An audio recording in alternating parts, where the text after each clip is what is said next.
Hi, my name is Kaylin Womack, and I'm a staff writer at The Root. This weekend, I'm taking you to Blackville, South Carolina to explore the story of a woman who woke up in her own grave on this episode of Small Town Horrors. In 1915, 30-year-old Essie Dunbar had fallen from an epileptic seizure. After the fall, she wasn't breathing, and the family called a doctor to confirm if she had died.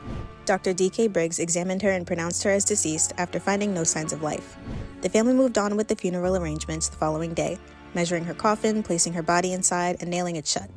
They stood around either side of the casket, mourning the loss of their loved one to the sounds of the sermon and watching Dunbar be lowered 6 feet into the ground. However, minutes after the dirt had been piled into the burial plot, Dunbar's sister arrived, just missing her opportunity to wish Essie one last goodbye.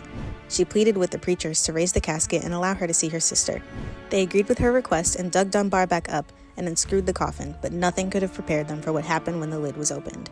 Dunbar was still alive. She sat up in her coffin with a smile on her face, looking at her sister. The astonishment was so intense that the 3 ministers hosting the funeral service fell backwards into the grave, injuring themselves. Even Dunbar's family and friends scattered from the scene of what they thought was a ghost or a zombie. Essie climbed out and tried running after them, but they only grew more terrified. She walked back into town by herself into a new life of solitude after locals labeled her as the haunted woman or woman who defeated death.